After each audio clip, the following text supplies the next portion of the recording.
So there was a new documentary on ABC's 2020 last night about Darlie Routier, and there's a good article by Inside Edition I wanted to read to you guys. The confounding case of Darlie Routier, one of only 6 women on death row in Texas, has fascinated Americans for more than 2 decades.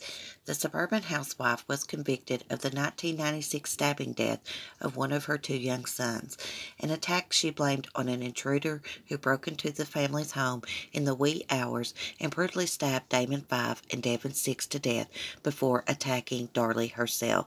Now, Darlie was only tried for one of the deaths. The 3 had fallen asleep watching TV in the family room, she said. Her husband, Darren, and their baby son, Drake, were sleeping upstairs. In the 23 years since a jury found her guilty of murder, Darlie has steadfastly denied the killings, saying she is not guilty and she would never harm her children. Her fight for freedom is chronicled in a 2-hour documentary airing on ABC's 2020 Friday evening, which was last night. In a jailhouse interview conducted at Gatesville Prison, Darlie was quoted as saying, "I can't actually believe they're doing this to me when I didn't do this. I didn't kill Devin or Damon."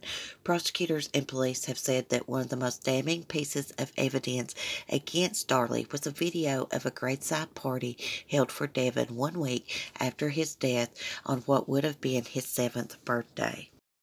A segment showing family members singing happy birthday and Darlie Routier smiling and smacking gum and spraying silly string on the boys' graves galvanized public opinion against the mother, her attorney said. During their deliberations, jury members asked several times to view the video. Routier's family, who believed she had nothing to do with the killings, said footage of the event that also showed her sobbing and being comforted at the grave was not made public. 4 days after the gathering, Darlie Routier was arrested and charged with capital murder for Damon's death. She was not tried for Devin's killing. Prosecutors said they wanted a second chance to try her in case the first trial ended in acquittal. On June 6, 1996, at 2:31 a.m., Darlie called 911. In audio of the call, Routier is heard screaming, "Somebody came in here, just stabbed me and my children." The dispatchers replied, "What?"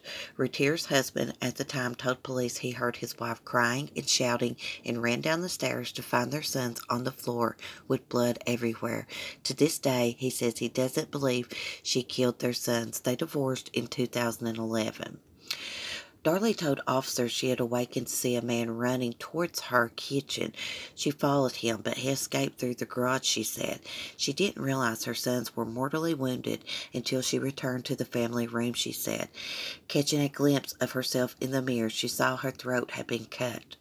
Though the wound was superficial, doctors said, it barely missed her carotid artery. Photos taken at the hospital showed severe bruising on Routier's arm, which she said she held in front of her face to ward off the attacker. Later, a juror would come forward to say he regretted voting to convict Darlie and said the panel had never been shown the photos of Routier's bruised arms.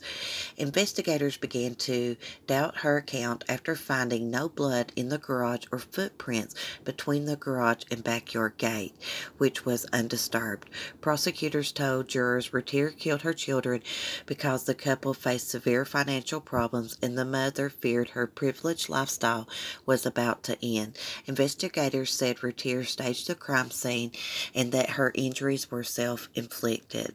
Her lawyers claimed multiple mistakes were made at the crime scene and in the investigation.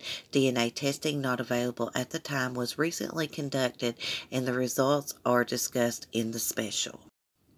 Darlie Routier is now 49, and she was 26 years old when her children were murdered. Her execution has not been scheduled because they are still waiting on fingerprint analysis of a fingerprint that they couldn't identify at the scene, and her lawyer said that they have been waiting 9 years for them to analyze this fingerprint. Darren Routier appeared in this special, and he said that he never wanted anyone to rob his house for an insurance job, that's something that Darlie's defense team came up with so that she could get an appeal, and he went along with it and signed the paperwork, but he totally denied that claim. He said he still believes in Darlie's innocence. He said they divorced in 2011 because he needed to move on with his life. When Darlie looked at Darren, she saw Devin, which caused her pain. And when Darren looked at Darlie, he said all he could see was pain. He said that he still supports Darlie and that he will always love Darlie.